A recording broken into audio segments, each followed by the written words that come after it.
욥기 15장 1절에서 16절입니다.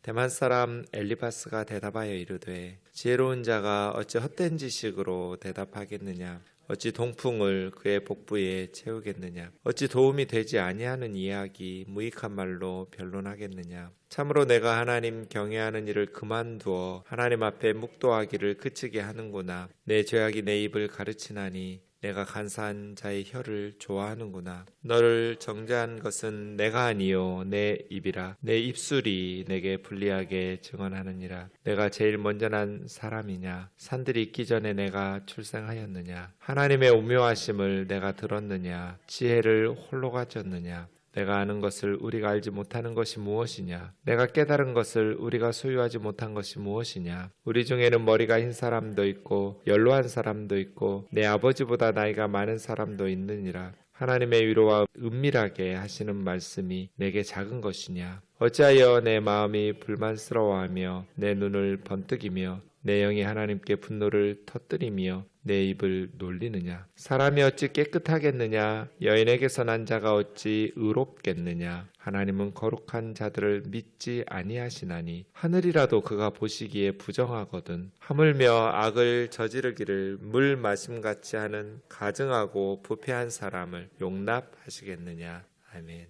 15장에서부터 21장까지는 이제 두 번째 세트의 욥의 친구들과 욥의 대화의 내용이고, 오늘 15장은 대만 사람 엘리바스 세 친구 중에 첫 번째 엘리바스의 욥에 대한 권면입니다. 어제 주일에 우리가 말씀드린 것처럼 세 친구의 내용의 변화는 없습니다. 오히려 표현이 좀 더 거칠어지고 직설적으로 변합니다. 두 번째 오늘 15장에서도 첫 번째 엘리바스가 했던 말과 비교해 보면 4장, 5장 첫 번째에 비해서 이제 두 번째는 15장 짧아졌어요. 내용이 첫 번째 권면하고 충고할 때보다 짧아지면서 더 격앙된 어조로 욥을 비난하고 있습니다. 그래도 4, 5장에서는 첫 번째 엘리바스가 말할 때는 고난당하는 친구 욥에 대한 동정, 이런 모습들이 있었어요. 그러면서 격려하고 네가 회개하면 회복될 거야, 이런 어떤 희망에 대한 메시지나 약속들이 있었어요. 근데 두 번째는 이제 욥의 대화와 반응이 자기들이 원하는 방식이 아니어서 그런지 더 이렇게 참지 못하고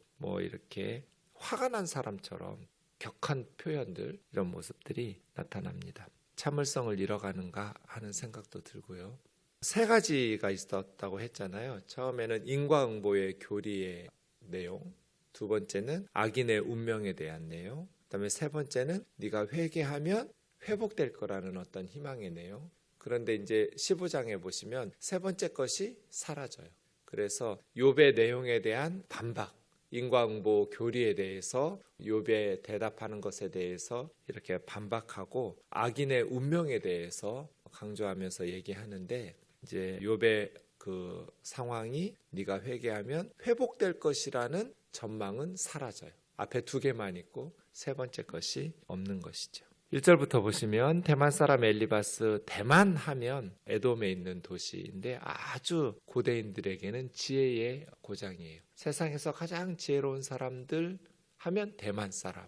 우리가 그리스 사람들의 철학 이렇게 말하는 것처럼 철학하면 그리스 사람들 고대에 이런 식으로 소크라테스, 플라톤, 아리스토텔레스 이런 식으로 그리스 철학을 말하듯이 지혜 하면 대만 사람들의 지혜, 이렇게 구약 성경에서 말해요. 그러니까 엘리바스라는 사람은 그 시대 사람들이 이렇게 지혜로 존경받는, 인정받는 출신이죠. 그래서 2절에 지혜자의 자격 문제를 논합니다. 질문들을 던지는데 대답은 다 no로 대답하게 하는 질문들입니다. 지혜로운 자가 어찌 헛된 지식으로 대답하겠느냐. 지혜로운 사람은 헛되지 않은 지식으로 대답하겠죠. 그런데 욥, 너는 지금 헛된 지식으로, 욥이 가지고 있는 헛된 지식은 뭐예요? 죄 없는 고난이 가능하다, 이런 거잖아요. 엘리바스가 생각할 때 정의로우신 하나님, 실수가 없으신 하나님께서 죄 없는 사람들에게 재앙을 내리실 리가 없잖아요. 그런데 욥의 대답은 나는 죄가 없다. 이렇게 하나님 앞에 엄청난 벌을 받아야 될 만한 죄가 기억나지 않는다. 뭘 회개하라는 거냐. 이런 식으로 죄가 없이 고난을 받을 수 있다는 욥의 지식은 헛된 지식이라는 거예요. 지혜로운 사람은 그런 헛된 지식으로 대답하지 않는다는 거죠. 헛된 지식이라고 번역한 이 단어는 원어를 직역하면 바람의 지식이에요. 바람의 지식. 그 다음에 이제 어찌 동풍을 그의 복부에 채우겠느냐 했잖아요. 동쪽에서 불어오는 바람. 이스라엘 사람들을 중심으로 팔레스타인 중심으로 늘 보면 동쪽은 아라비아 사막에서 불어오는 열풍, 뜨거운 바람이거든요. 이건 도움이 되지 않아요. 서풍, 지중해 쪽에서 불어오는 바람은 비를 머금어요. 바다 쪽에서 불어오니까. 그래서 천수답인 그 시대의 팔레스타인 지역은 비가 많지 않잖아요. 어쨌든 뭐 에돔 지역도 그렇고요. 그 지역에 도움을 주는 서풍에 비해서 동풍은 뜨거운 열풍이어서 도움이 안 되는 바람이에요. 더운 나라에 중동 지역에 뜨거운 사막의 열풍이 무슨 도움이 되겠어요? 이건 또 파괴적이기도 해요. 동풍해서. 그래서 항상 구약 성경에서 동풍이라고 하면 이것은 식물을 말려버리고 태우고 좋지 않은 바람, 파괴적인 바람을 의미해요. 그래서 헛된 지식, 바람의 지식, 바람 같은 지식, 도움이 되지 않는 그러한 내용 없는 그러한 지식일 뿐 아니라 파괴적인 지식. 다 깨부수는, 태우는 이런 지식이에요. 동풍이 배도 깨뜨린다 이런 표현들도 있거든요. 그렇게 결국은 너의 지식은 네가 주장하는 것은 파괴적이고 사라져버릴 바람 같은 지식이다. 쓸모없고 무익한 말들을 쏟아내지 마라 그런 뜻이죠. 어찌 도움이 되지 아니하는 이야기 무익한 말로 변론하겠느냐. 네 말은 도움이 되지 않는 이야기야. 무익하고 헛된 이야기야. 그것이 무슨 변론이 되며 무슨 도움이 되겠느냐는 거예요. 이건 뭐 엘리바스만 이렇게 생각한 것이 아니고요. 빌닷도 8장 2절에서 소발도 11장 2절에서 똑같은 말을 했거든요. 바람 같은 지식. 욥의 지식, 욥의 변론은 쓸모없는 이야기다. 4절이요. 참으로 네가 하나님 경외하는 일을 그만두어 하나님 앞에 묵도하기를 그치게 하는구나. 욥이 지금 하나님 경외하는 참된 경건과 하나님 앞에 묵도하는 예배를 허물어뜨리려 하고 있다는 거예요. 욥, 너의 논리라면 하나님을 경외하는 것이 무슨 의미가 있고 하나님 앞에 묵도하고 기도하고 예배하고 경배하는 것이 무슨 의미가 있냐. 욥, 너의 논리와 너의 말들은 하나님을 경외하고 하나님을 예배하고 묵도하는 것들을 그만두게 하는, 그래서 동풍 같은 지식이라고 하고 파괴적인 바람 같은 지식이라고 말하는 거예요. 경건하게 살아도 쓸모없어. 하나님 앞에 묵도하고 기도하고 예배하는 것 도움이 안 돼. 나 그렇게 살았는데도 이렇게 망하는 거 봐.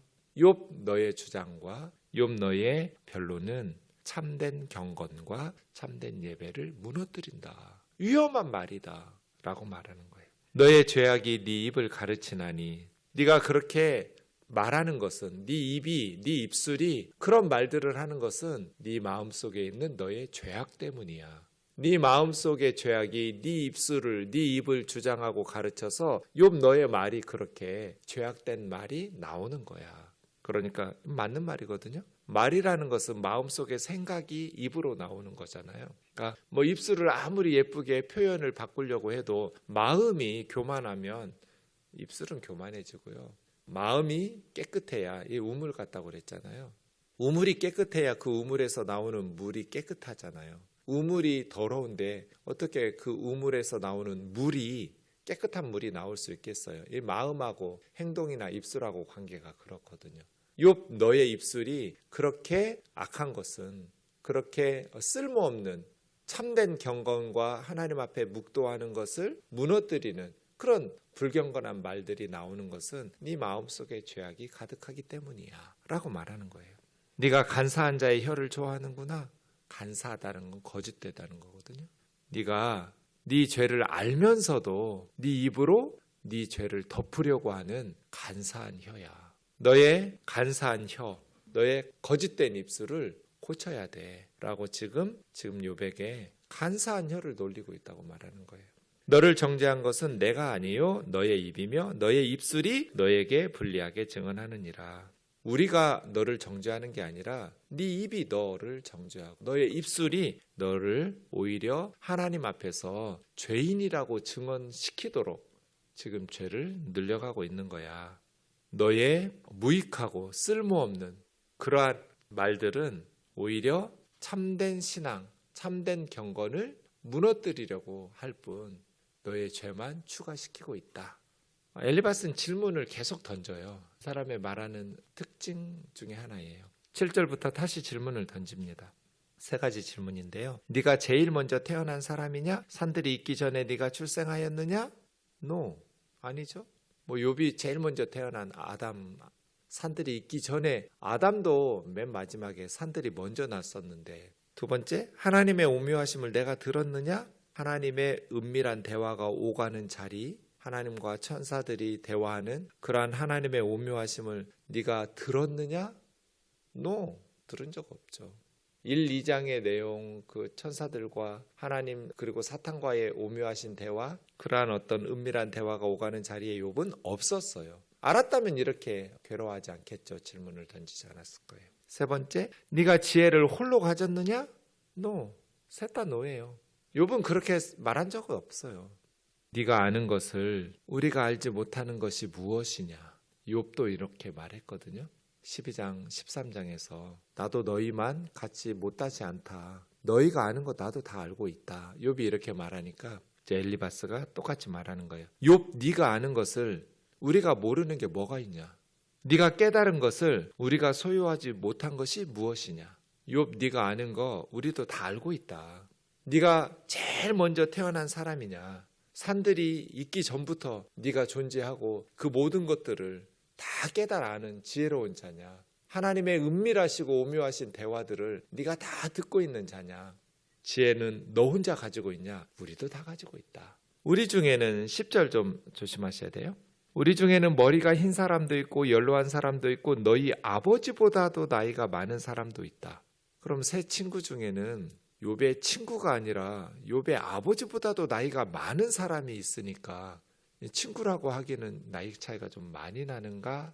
그래서예요. 10절에 우리는 세 사람이 아니라 엘리바스가 말하는 지혜자의 집단이라고 봐야 돼요.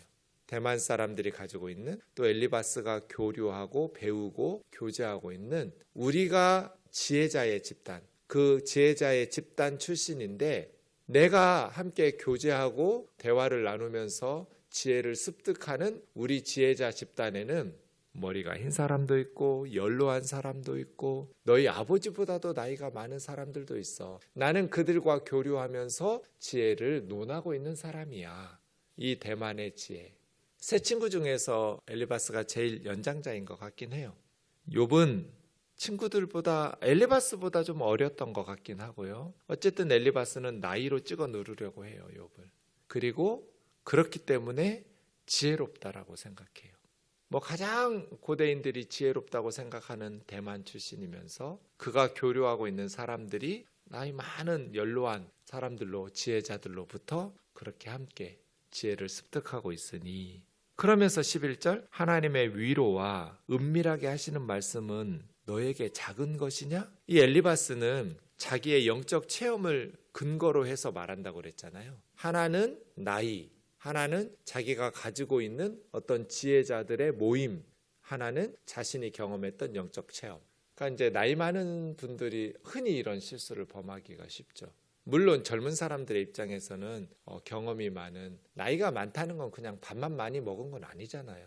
수많은 경험들을 가지고 지혜를 체득하는 거니까요. 존중받아 마땅한데 그걸 가지고 욥을 설득하고 논리로 이기려고 하는 것은 올바른 태도는 아니죠. 자기는 하나님께서 세미하게 말씀하시는 걸 들었다는 거예요. 내가 영의 소리를 들었다 하면서 엘리바스는 욥에게 하나님께서 은밀하게 하신 말씀을 네가 작은 걸로 여기냐? 내가 기도응답 받았는데, 내가 하나님의 음성을 들었는데 너 회개하래. 너 회개하지 않으면 국물도 없어. 네가 죄가 있어서 하나님께서 심판하시는 거래. 생각해봐. 죄 없이 망한 자가 누가 있냐? 정직한 자가 땅에서 끊어지고 멸망하는 것이 가능하냐? 네가 죄가 있으니까 이렇게 망하는 거지. 하나님께서 나에게 그렇게 말씀하시더라. 이렇게 말하는 거예요. 하나님의 위로를 왜 거부하느냐? 은밀하게 하시는 말씀을 왜 작은 것으로 여기느냐? 결론적으로 다 거짓말이었어요. 하나님은 엘리바스에게 그렇게 은밀하게 말씀하신 적이 없었어요. 그래서예요. 기도를 많이 하다 보면 하나님께서 특별하게 말씀하실 때가 있어요. 목사들은 그렇죠. 어느 한 주제에 대해서 계속 기도하다 보면 평소에 내가 가지고 있지 않았던 생각, 특별하게 하나님께서 기도 응답처럼 주실 때가 있어요. 근데 그럴 때조차도 이건 나의 무의식 속에서 내가 늘 그 주제로 기도하고 있으니까 내 생각에서 시작된 것인지 정말 하나님께서 주신 생각인지 분별해야 되는데, 평소에 내가 그런 생각을 하는 주제, 그런 하던 생각이 아니라 특별히 하나님께서 주신 생각이면 하나님에게로부터 온 그러한 응답일 가능성이 많거든요. 그럼에도 불구하고 저는 그것이 반드시 하나님의 것이라고 생각 안 해요. 아닐 수도 있다는 가능성을 항상 열어둬야 돼요. 근데 거의 99%는 하나님에게서 온, 지나놓고 결과들을 보면 아, 그때 그게 하나님의 응답이었구나 라는 것을 알게 돼요. 하지만 그것은 100% 하나님의 응답이라고 확신하면서, 나는 그렇게 하면서 기다리면서 그것이 이루어지도록, 하나님께서 주신 응답이 이루어지도록 힘쓰고 노력하지만, 내가 받았던 그것이 100% 하나님의 것이라고 주장하면서 다른 사람에게 강요하거나 하기는 어렵죠. 예컨대 어떤 아이를 위해서 기도하는데 그 아이가 비행기를 타고 날아다니더라고요. 그래서 초등학생인데 그 아이가 나중에 그런 일을 하려나? 그 아이의 진로를 위해서 늘 기도하던 우리 주일학교 아이들, 그럴 때 그런 말들을 안 해요. 제가 그냥 그런 것이 내 생각일 수도 있잖아요. 엘리바스가 욥을 위해서 기도하고 하나님으로부터 가느다란 소리를 듣고 그럴 수 있죠. 근데 그것을 확신하면서 하나님께서 주신 그 은밀하게 하신 말씀이 너에게 작은 일이냐? 죄 없이 망한 자가 누구냐? 하면서 인과응보의 교리를 가지고 욥을 밀어붙이는 거예요. 그렇게 버티지 말고 죄인임을 고백하면서 회개해라, 이렇게. 근데 결론적으로는 그거 다 거짓말이었거든요. 그럼 엘리바스가 들었다는 그 은밀하게 하시는 말씀, 세미한 음성은 뭐였을까? 자기 속에서 나눈 생각이에요. 인과응보 교리로 꽉 차 있는 자기 생각 속에서 그쪽으로 계속 기도하고 그쪽으로 하나님도 계속 이용하려고 하기 때문에 그렇게 잘못될 수가 있다는 거예요. 그러니 주의해야 돼요. 그냥 우리에게 어떤 하나님의 생각을 주셨다고 볼 때는 정말 하나님의 생각일 가능성이 높아요. 그럼에도 불구하고 입 닫고 기도하라고 주신 기도 응답이지 상대방에게 말하면서 떠벌리라고 주신 건 아니거든요. 그러니까 기도 많이 하시는 분들이 이것을 조심하셔야 돼요. 내가 받은 응답을 절대적인 것으로 여겨서 말하기 시작하면 덕이 되지 않아요. 교회 생활, 신앙생활에서 가장 중요한 것이 건덕이라고 그랬잖아요. 덕을 세우는 것. 지식은 교만하게 하고 자랑하게 하지만 사랑은 덕을 세운다. 그래서 건덕하는 신앙생활이 중요한데, 덕을 세우려면 기도 많이 하는 거 중요하죠. 또 우리가 많이 기도하다 보면 하나님 주신 생각들도 있고 응답들도 있어요. 하지만 입을 조심해야 돼요. 이 11절과 같은 실수를 범하지 않기 위해서예요. 어찌하여 네 마음에 불만스러워하며 네 눈을 번뜩거리며, 네가 그렇게 마음에 불만이 가득하고 눈을 번뜩이고 부릅뜨고 그렇게 대드냐. 감히 하나님 앞에서 네 영이 하나님께 분노를 터뜨리며 네 입을 놀리느냐. 사람이 어찌 깨끗하겠느냐. 여인에게서 난 자가 어찌 의롭겠느냐. 하나님은 거룩한 자들도 믿지 아니하시나니. 천사들이죠. 하늘이라도 그가 보시기에 부정하거든. 이거 하늘이라는 장소가 아니라 하늘에 있는 천사들도 하나님께서 보실 때 부정한데, 천상의 존재들조차도 하나님께서 믿지 않으시고 부정하다고 여기시는데, 하물며 악 저지르기를 물 마심같이 하는 가증하고 부패한 사람을 용납하시겠느냐. 특별한 날만 악을 저지르는 게 아니라 물 마시듯이 악을 저지르는 사람을 하나님께서 용납하시겠느냐. 저는 지금 뭐 하고 있는지 모르겠어요. 욥의 친구들이 욥을 위로하겠다는 건지 굴복시키겠다는 건지, 이제 뒤로 갈수록 대결 양상으로 가서 저놈을 반드시 꺾어야겠다, 이런 생각으로 가득 찬 사람들 같아요.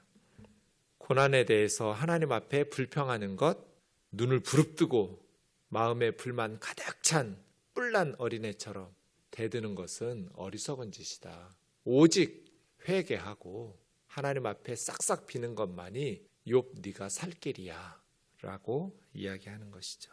그러면서도 은근히 자기를 하나님의 대변자로 여겨요. 왜 하나님의 대변인인 내 말을 듣지 않느냐. 하나님이 주신 은밀하게 하신 말씀이 작은 것이냐. 하나님께서 나에게 말씀하셨는데 죄 없이 고난 당하고 있다고 그 헛된 지식에 사로잡혀가지고 참된 경건을 허물어뜨리느냐. 근데 사실은 하나님께서 욥에게 고난을 허락하신 것은 그러한 관습적 신앙, 귀로 듣는 그러한 관습적 지혜에서 새로운 신앙, 새로운 지혜로의 초대거든요. 눈으로 보는 신앙으로의 그러한 초대인데 친구들은 그것을 몰랐어요. 아마 욥도 이런 막다른 골목에 울타리가 다 제거되고 극도의 고난에 처하지 않았다면 이런 생각과 이런 주제로 하나님 앞에 나가지 않았을 거예요. 그런데 욥이 경험하고 있는 새로운 상황들이 새로운 질문들, 새로운 생각들, 그래서 이전에 알지 못하던 하나님을 알 수 있도록, 이전에 깨닫지 못하던 신앙의 더 성숙한 모습으로 나아가도록 새로운 지혜로, 새로운 신앙애로의 변화를 하나님께서 요구하시는 거거든요. 친구들은 이걸 모르고 있는 거예요. 우리는 고난 자체에 주목하지만 하나님은 그 고난을 통해서 우리가 성숙해지기를 원하시죠. 그래서 시편 119편 67절 71절에서 말하듯이 고난 당하는 것이 내게 유익이라고, 내가 하나님의 율례를 배우게 되었고 고난을 통해서 내가 더 성숙하게 변화되었다라고 고백하잖아요. 기도하겠습니다. 하나님 아버지, 4장과 5장에서 엘리바스가 첫 번째 욥에게 권면하던 그 동정적인 모습들, 위로하려는 태도들은 사라지고 이제 욥을 옳은 말로 고통에 빠뜨리면서 답답하게 욥을 몰아붙이고 있습니다. 이런 말들을 들을 때 욥은 얼마나 외롭고 숨이 막혔을까요?